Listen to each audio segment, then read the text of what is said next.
저는 결혼 전까지만 해도 믿었습니다. 가족이란 서로의 삶을 응원하고 존중하는 사이라고요. 제가 자란 집은 그랬거든요. 아버지는 매일 아침 엄마에게 커피를 건네며 이렇게 말하셨습니다. 오늘도 고생하지 말고 행복만 해요. 엄마는 늘 제게 말했습니다. 내가 선택한 사람이면 엄마는 믿어. 너는 내 인생을 잘 살아낼 아이야. 저는 그런 사랑 속에서 자랐습니다. 그래서 너무 당연하게 생각했습니다. 결혼하면 나도 그런 가족을 만들 수 있을 거라고. 남편과 결혼을 준비하던 어느 토요일 오후, 처음 시어머니를 만나던 날이었습니다. 남편은 말했죠. 우리 엄마 눈높이 좀 있어. 그래도 걱정 마. 너 보면 분명 좋아하실 거야. 그 말에 괜히 더 긴장됐습니다. 그래도 믿었습니다. 내 사람인 그가 말하는 괜찮은 사람을. 우리가 도착한 곳은 고급 한정식집이었습니다. 남편은 어딘가 들뜬 목소리로 말했죠. 우리 엄마 이런 데 좋아해. 저는 입술을 한번 꾹 눌러 담았고 심장이 조금 더 빨리 뛰기 시작했습니다. 잠시 후 시어머니가 들어오셨습니다. 그리고 제 앞에 앉으시자마자 제 얼굴을 천천히, 아주 천천히 위아래로 훑어보셨습니다. 그 시선은 마치 사람이 아닌 상품을 고르는 것 같았습니다. 그리고 말씀하셨습니다. 얼굴은 참 예쁘네. 키도 딱 적당하고. 저는 어색한 미소와 함께 인사했습니다. 안녕하세요, 어머님. 뵙게 되어 정말 영광입니다. 그러자 잠시 침묵이 흐르고 시어머니의 다음 말이 테이블 위에 떨어졌습니다. 근데 집안일은 할 줄 알지? 요즘 애들은 다 밖에서만 사 먹던데. 순간 제 미소가 굳어버렸습니다. 마음 한쪽이 서늘해졌습니다. 남편은 그 말을 못 들은 듯 가볍게 웃으며 넘겼습니다. 엄마 요즘 그런 말 하면 안 돼. 우리 둘이 같이 하면 되지. 시어머니는 피식 웃으며 말씀하셨습니다. 그래. 요즘은 다 그렇게 산다더라. 표정은 웃고 있었지만 그 웃음 밑에는 알 수 없는 무게가 있었습니다. 그때 저는 알았습니다. 설명할 수 없는 불편함이 제 안에 조용히 자리를 잡았다는 걸. 집으로 돌아가는 길, 저는 조심스럽게 말을 꺼냈습니다. 오빠, 어머님이 집안일 같은 거 많이 물어보시네요? 남편은 한 손으로 운전대를 잡고 창밖을 보며 가볍게 말했습니다. 그냥 어른들 스타일이야. 너무 신경 쓰지 마. 우리 엄마 생각보다 좋은 분이야. 저는 아무 말도 못했습니다. 창밖으로 스쳐 지나가는 불빛을 바라보며 마음속으로 중얼거렸습니다. 그럼 괜찮겠지. 내가 예민한 걸까? 하지만 그날 제 마음 깊은 곳에 작은 돌멩이 하나가 떨어진 느낌. 그 감각은 사라지지 않았습니다. 그 돌은 시간이 지나며 점점 더 무겁고 선명해질 거라는 걸 그땐 몰랐습니다. 결혼식을 올리고 신혼집으로 이사한 지 딱 일주일이 됐을 때였습니다. 퇴근 후 씻으려던 순간 초인종이 울렸습니다. 띠딩. 저는 화면을 확인도 하지 않은 채 문 쪽으로 걸어가며 물었습니다. 누구세요? 그런데 익숙하지 않은 그러나 확신에 찬 목소리가 들렸습니다. 나야, 엄마. 열어봐. 순간 심장이 크게 내려앉았습니다. 문을 열자 시어머니는 한 손에 큰 보따리를 들고 서 계셨습니다. 두툼한 반찬 보따리, 그리고 집안을 살피는 눈빛. 어머님, 오신다고 미리 말씀이라도. 제가 말을 잇기도 전에 시어머니는 집 안으로 성큼 들어왔습니다. 말하고 오는 게 무슨 의미가 있니? 신혼집이 어떤지 내가 직접 봐야지. 그 표정엔 초대받지 않았다는 미안함이나 조심스러움이 없었습니다. 마치 여기 원래부터 살던 사람처럼 보였습니다. 시어머니는 집 안을 천천히 한 바퀴 돌았습니다. 그 시선은 탐색이 아니라 검사에 가까웠습니다. 그리고 하나씩 쏟아졌습니다. 싱크대 정리는 이게 뭐니? 접시는 이렇게 세워야 물이 잘 빠져. 화장실 수건은 왜 이렇게 던져놨어? 이건 접어서 걸어야지. 머리카락 있다. 청소는 한 거니? 저는 애써 미소를 지으며 말했습니다.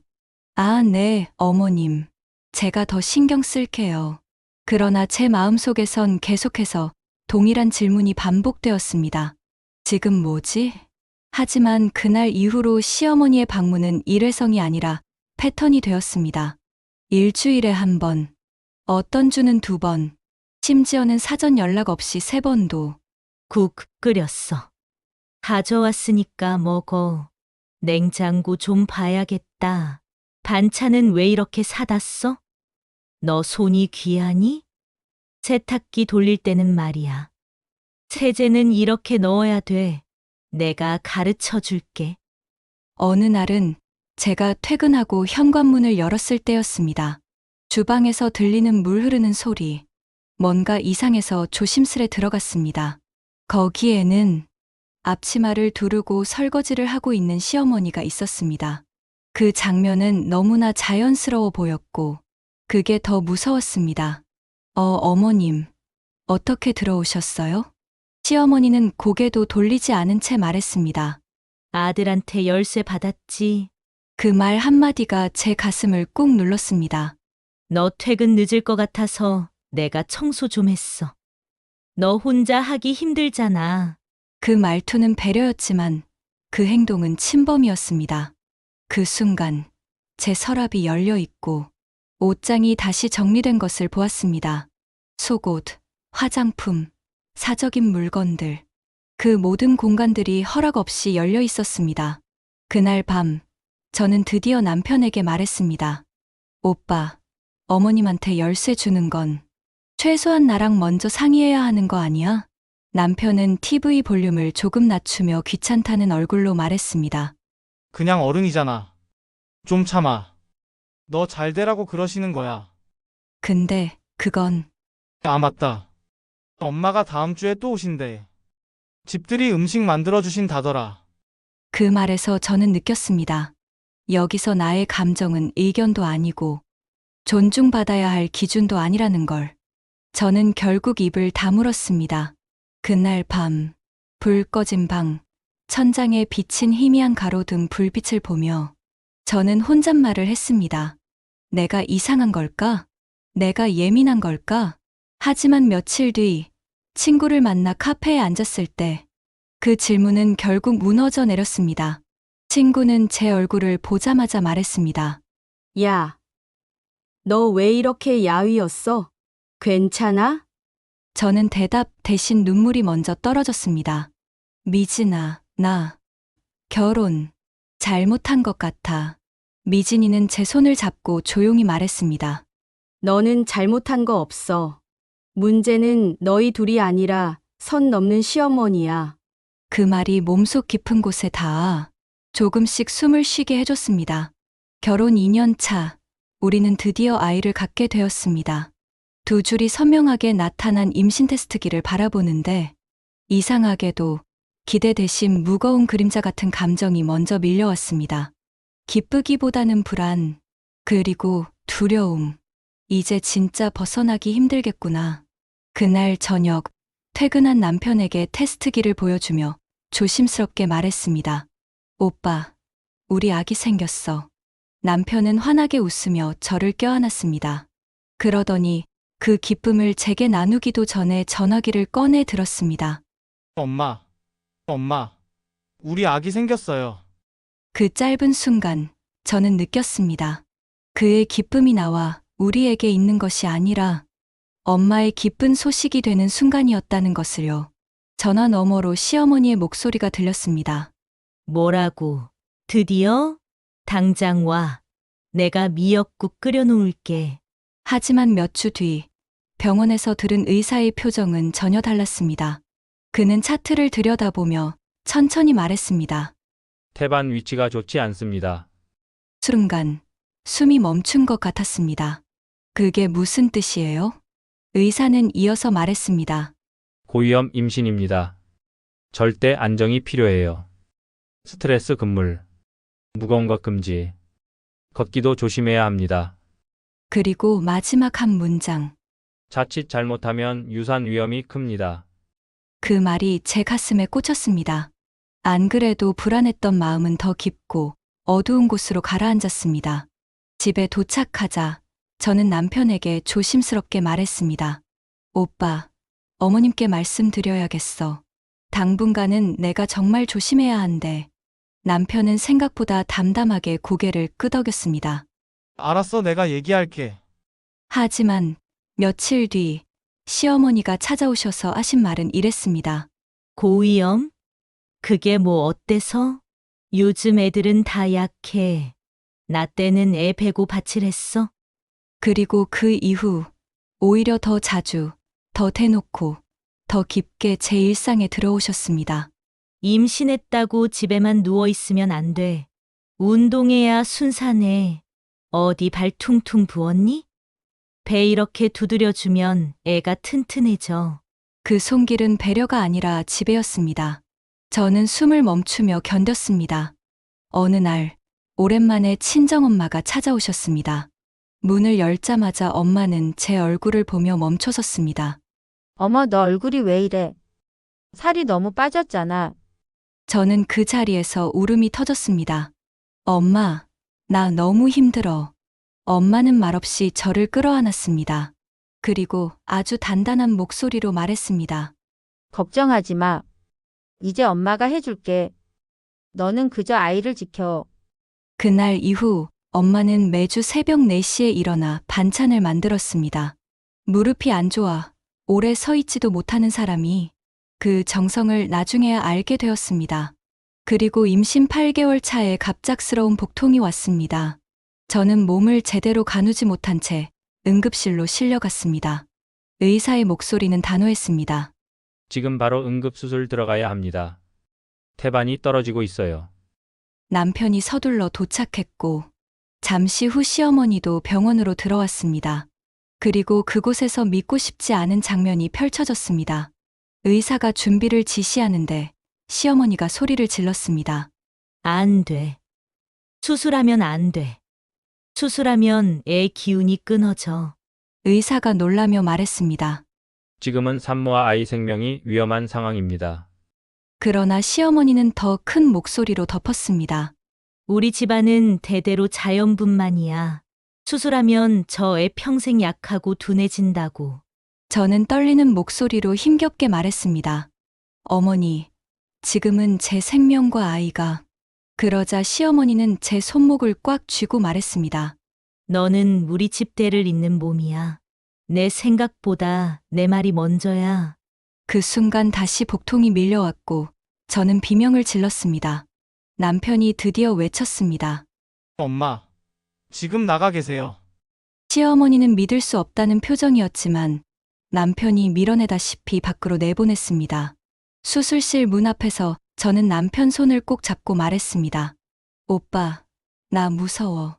남편은 제 손을 잡아주었지만 그의 눈동자는 흔들리고 있었습니다. 확신이 없었습니다. 나를 지켜줄 수 있다는 믿음도 그 순간 저는 깨달았습니다. 이 상황에서 나를 지킬 사람은 나뿐이라는 걸. 수술은 기적처럼 성공적이었습니다. 의사는 지친 얼굴로 마스크를 벗으며 말했습니다. 산모도 아기도 모두 무사합니다. 다행히 아기는 건강합니다. 하늘이 도우셨네요. 그 말을 듣자마자 눈물이 왈칵 쏟아졌습니다. 죽음의 문턱을 스친 공포가 단숨에 따뜻한 숨으로 바뀌는 순간이었죠. 병실 침대 위에서 갓 태어난 아기를 품에 안았을 때 저는 처음으로 또렷한 확신이라는 것을 느꼈습니다. 이 아이만큼은 내가 지켜야 해. 어떤 일이 있어도. 아기는 너무 작고 너무 가벼웠지만 그 작은 온기가 제 심장을 꽉 잡아당겼습니다. 그때 문이 열리고 시어머니가 들어오셨습니다. 빨리 아기를 안아보고 싶다는 듯 손을 뻗으시며 말했습니다. 자, 우리 아기 할머니가 안아보자. 저는 본능처럼 몸을 뒤로 살짝 돌렸습니다. 어머님, 지금은 제가 안고 있을게요. 뭐, 할머니가 안는데 왜 그래? 죄송하지만 아직 회복되지도 않았고요. 아기를 놓고 싶지 않아요. 잠시 정적이 흘렀습니다. 시어머니 얼굴이 굳어가는 게 느껴졌습니다. 그래, 그럼 나중에 봐야겠네. 문이 닫히고 병실은 다시 조용해졌습니다. 아기의 숨소리만이 작은 파도처럼 제 가슴을 쓸고 지나갔습니다. 퇴원 후 저는 산후조리원으로 향했습니다. 남편이 예약해둔 곳이었지만 시어머니는 대노했습니다. 아니, 무슨 산후조리원이야? 집에서 하면 되지. 내가 다 봐줄 텐데. 그 말에 저는 처음으로 주저하지 않았습니다. 어머님, 전 조리원에 가고 싶어요. 제 몸이니까요. 제 선택을 존중해 주세요. 남편도 제 편에 섰습니다. 엄마, 이번엔 아내 의견 따라주세요. 그제야 시어머니는 불편한 기색으로 입을 닫았습니다. 조리원에 있는 2주 동안 오랜만에 저는 숨을 쉬는 법을 다시 배웠습니다.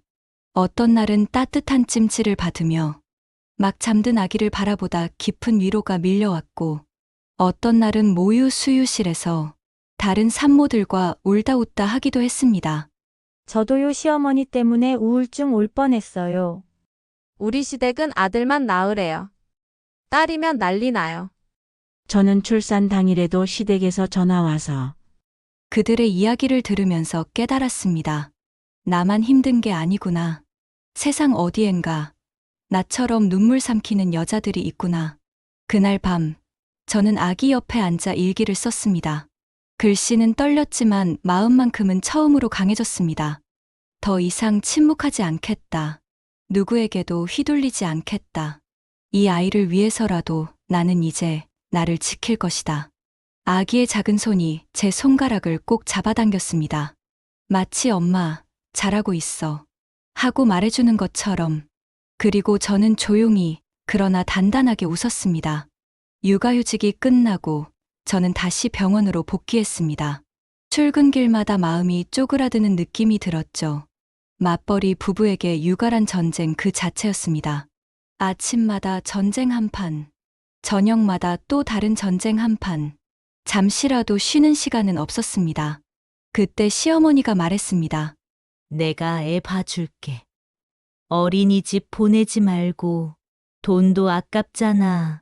그 말에 솔직히 감사했습니다. 어린이집 대기는 몇 달째였고 비용도 부담이었으니까요. 하지만 마음 한편에서는 작은 가시 같은 불안이 꿈틀거렸습니다. 괜찮을까, 우리 아기. 그때 친정엄마가 조용히 말했습니다.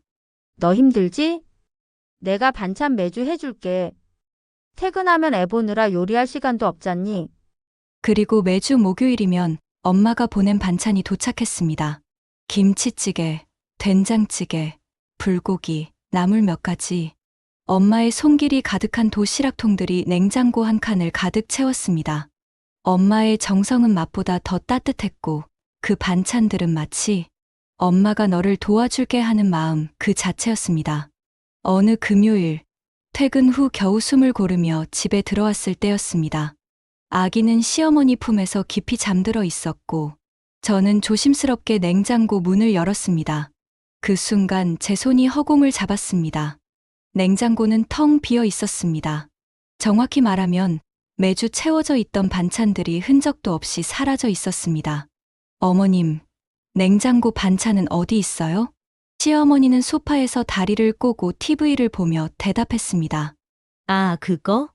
다 버렸어. 순간 머릿속에서 퍽 하고 무언가 떨어져 내리는 소리가 들렸습니다. 버렸다고요? 반찬 하나 열어봤는데 머리카락 하나 나오더라고. 기분 나쁘잖아. 그런 걸 우리 집 애들이 먹어? 제 심장이 쿵 하고 떨어졌습니다. 그 반찬, 제 엄마가 아프셔도 밤새 만들어 가져오신 건데요. 시어머니는 고개를 돌려 저를 힐끔 보더니 비웃는 듯 말했습니다. 그래서 내 엄마면 다 용서해야 돼? 위생이 뭔지 몰라? 집에서 만든 거는 믿을 수가 있어야지. 이상하게 그 순간 몸 한 어딘가에서 뭔가가 뚝 하고 끊어진 느낌이 들었습니다. 어머님, 그래도 버리기 전에 말씀이라도. 말한다고 뭐가 달라져? 내가 또 난리 칠 텐데? 그리고 시어머니는 소파에서 벌떡 일어나 제 얼굴 가까이 손가락을 들이밀었습니다. 그 엄마의 그 딸이더니 품새가 똑같네. 집안일 하나 제대로 못하면서. 뭘 그렇게 당당해? 순간 제 귀에서 윙하는 소리가 울렸습니다. 공기가 무거워지고 시야가 좁아지는 느낌. 가슴 속에 쌓이고 쌓였던 감정이 한순간에 터져 올라왔습니다. 그리고 저도 모르게 제 손이 올라갔습니다. 살짝, 정말 살짝 밀어낸 것이었습니다. 그런데 시어머니는 조금 과하게 몸을 젖히며 뒤로 휘청 하고 넘어질 듯 흔들렸습니다.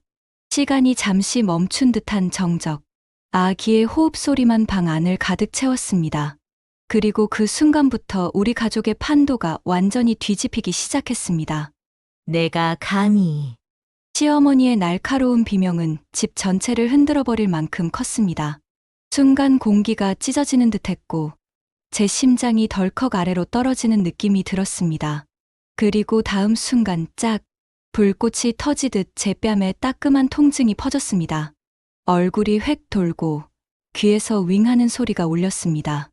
따갑고 뜨겁고 얼얼하고 그 모든 감각이 한꺼번에 밀려왔습니다.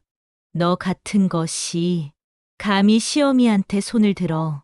시어머니의 얼굴은 분노로 일그러져 있었습니다. 그 눈빛은 마치 내 자리 기억해라 라고 말하는 것처럼 차갑고 무서웠습니다. 저는 잠시 멍하게 서 있었습니다. 몸은 굳어 움직이지 않았고 입술은 떨렸지만 말이 나오지 않았습니다. 그때 소파에서 자던 아기가 깨어 울기 시작했습니다. 아기, 우리 아기. 저는 반사적으로 아기에게 다가가려 했지만 시어머니가 제 앞을 가로막듯 빠르게 아기를 안아 올렸습니다. 너한테는 못 줘. 이런 미친 여자한테 애를 어떻게 맡겨.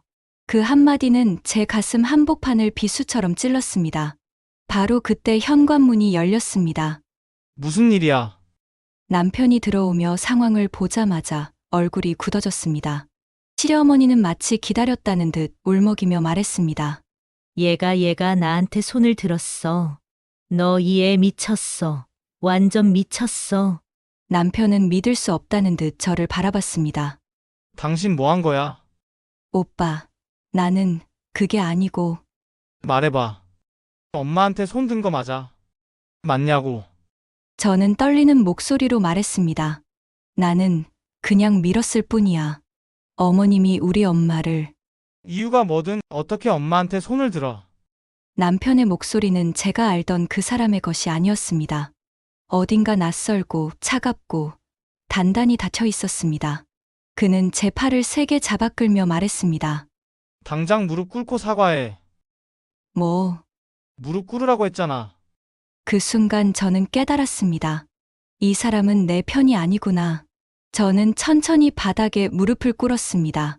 차갑고 딱딱한 바닥이 무릎뼈에 그대로 전해졌습니다. 죄송합니다. 하지만 제 목소리는 감정이 사라진 껍데기 같았습니다. 시어머니는 코웃음을 치며 말했습니다. 진심 없는 사과는 사과가 아니야. 다시. 저는 고개를 들어 시어머니의 눈을 똑바로 바라봤습니다. 그리고 천천히 말했습니다. 죄송합니다, 어머님. 제가 잘못했습니다. 시어머니는 그제야 만족한 듯 고개를 끄덕였습니다. 그래. 이제 좀 사람 같네. 그날 밤 남편은 제게 또 말했습니다. 당신 진짜 왜 그랬어? 엄마가 얼마나 상처받으셨는지 알아? 나도 상처받았어. 그래도 어른한테 그러면 안 되지. 이 대화는 더 이어갈 필요가 없었습니다. 저는 아무 말도 하지 않았습니다. 그저 침대에 누워 조용히 천장을 바라봤습니다. 그날 천장은 처음 보는 색처럼 낯설고 멀게 느껴졌습니다. 그리고 마음속에서 딱 하나의 문장이 떠올랐습니다. 나는 이 집에서 보호받지 못한다. 그 사실만이 내 온몸을 싸늘하게 만들었습니다. 이혼 절차는 생각보다 훨씬 복잡했다. 변호사를 만나고 서류를 작성하고 재산 목록을 정리하고 법원에 제출할 자료들을 밤새워 준비했다. 남편은 처음에는 펄쩍 뛰었다. 말이 되는 소리를 해. 왜 갑자기 이혼이야? 하지만 내가 단호하다는 걸 깨닫자 그의 목소리는 점점 낮아지고 얼굴은 점점 지쳐갔다. 그리고 마지막 조정날 우리는 법원 복도에서 서로를 바라보았다. 잘 지내. 나의 목소리는 바람이 스치는 것처럼 가벼웠다. 너도. 그게 우리가 나눈 마지막 대화였다. 우리는 그렇게 끝났다. 단 한 줄의 서명으로 몇 년의 결혼 생활이 조용히 마무리되었다. 이혼 후 나는 작은 원룸으로 이사했다. 방 하나, 작은 주방, 창문 하나. 하지만 그 공간은 내가 다시 태어나는 곳이었다. 친정에 계속 머무는 건 엄마에게도 부담이었고, 나 역시 내 힘으로 서보고 싶었다. 하영이를 혼자 키우는 삶은 상상 이상으로 고됐다. 새벽에 일어나 아기 밥 먹이고, 어린이집 데려다 주고, 출근해서 일하고, 퇴근 후 다시 데리러 가고, 저녁 준비하고, 아기 씻기고, 재우고, 잠든 아이 옆에서 그대로 바닥에 쓰러지듯 잠이 들 때도 많았다. 하지만 이상하게도 나는 행복했다. 누구도 내 선택을 비웃지 않았고, 누구도 내 행동을 감시하지 않았고, 누구도 내 인생에 손가락질하지 않았다. 그냥 내가 선택한 삶을 내가 살아가고 있다는 사실 하나만으로 숨이 쉬어졌다. 어느 날 친구들이 원룸에 놀러 왔다. 너 진짜 대단하다. 그들의 눈빛에는 놀라움과 존경이 섞여 있었다. 나는 웃으며 말했다. 대단한 거 없어. 그냥 살고 싶었어. 딱 그거 하나.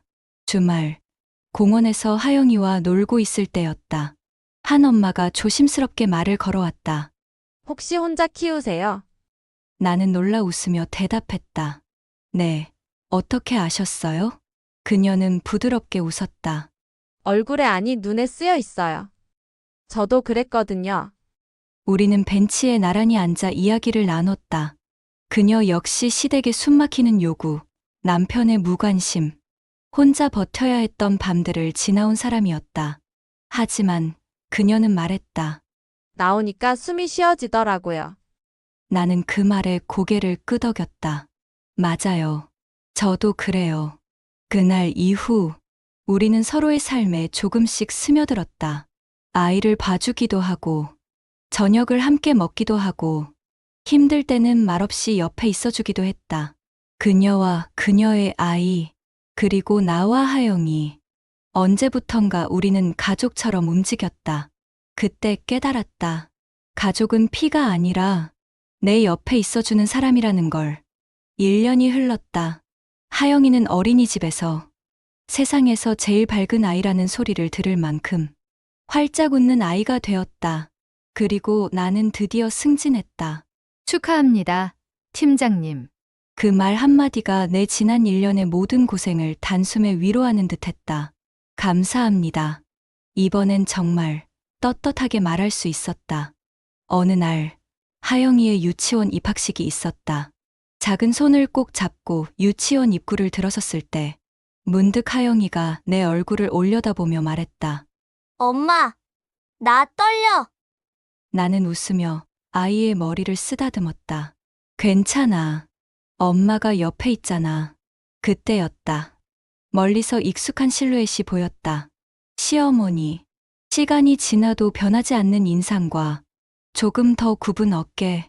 남편이 재혼했다는 소식을 들었고 그의 새 아내에게도 아이가 있다는 것도 이미 알고 있었다. 하지만 이렇게 다시 마주칠 줄은 생각하지 못했다. 시어머니는 잠시 멈춰 서더니 조심스럽게 다가왔다. 잘 지냈니? 나는 고요하게 고개를 숙였다. 네, 어머님. 잘 지냈습니다. 시어머니의 시선이 하영이에게 잠시 머물렀다. 애가 많이 컸구나. 네, 건강하게 잘 크고 있어요. 시어머니는 한동안 말이 없었다. 마치 마음속 무언가를 삼키는 듯 입술만 살짝 떨렸다. 그리고 아주 조용히 말했다. 저기, 그때 내가 너무 심했어. 미안하다. 나는 깊게 숨을 들이쉬었다.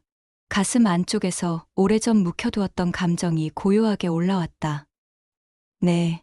시어머니는 다시 조심스럽게 물었다. 용서해 줄 수 있겠니? 나는 시어머니의 눈을 똑바로 바라보았다. 한때 나를 무너뜨렸던 사람. 하지만 지금은 더 이상 나를 흔들 수 없는 사람. 어머님, 저는 이미 용서했어요. 하지만 시어머니의 눈이 흔들렸다. 하지만 다시 돌아갈 생각은 없어요. 저는 이제 저를 지킬 수 있으니까요. 잠시 정적이 흘렀다. 그리고 시어머니는 아주 천천히 고개를 끄덕였다. 그래, 내가 옳았어. 나는 틀렸어. 그 말은 마치 오래된 겨울이 끝나고 봄바람이 스치는 것처럼 느껴졌다. 나는 아무 말도 하지 않았다. 그저 조용히 미소를 지었다. 왜냐면 이제 알고 있었으니까. 진짜 강한 사람은 상처 준 사람에게 똑같이 상처를 주지 않는다는 걸. 입학식이 끝나고 하영이가 내 손을 잡고 뛰어왔다. 엄마, 나 오늘 친구 많이 사귀었어. 나는 크게 웃었다.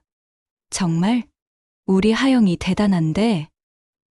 응. 그리고 엄마가 제일 좋아. 나는 아이를 품에 꼭 안았다. 그 따뜻한 체온이 내 일련의 외로움과 상처를 순식간에 녹여주었다. 엄마도 너가 제일 좋아. 그날 유치원 마당 위로 햇살이 부서지듯 쏟아졌다. 그리고 나는 깨달았다. 나는 지옥에서 빠져나와 스스로의 다리로 새로운 인생을 걷고 있다는 걸. 가족이라서 참아야 하냐고요? 아니요. 가족이라면 상처가 아니라 보호가 되어야 합니다. 저는 오랜 시간 동안 믿었습니다. 내가 참으면 괜찮아질 거야. 내가 더 잘하면 인정받을 거야. 하지만 그건 거짓이었습니다. 어떤 관계에서든 존중은 기본입니다. 만약 지금 누군가가 당신의 마음을 아무렇지 않게 짓밟고 있다면 기억하세요. 당신은 참아야 하는 사람이 아니라 존중받아야 할 사람입니다. 당신의 행복은 다른 누구의 평화보다 중요합니다. 떠나는 것은 패배가 아니라 용기입니다. 오늘도 힘겹게 버티고 있는 모든 분들에게 저는 말하고 싶습니다. 당신은 잘하고 있습니다. 그리고 당신은 충분히 강합니다.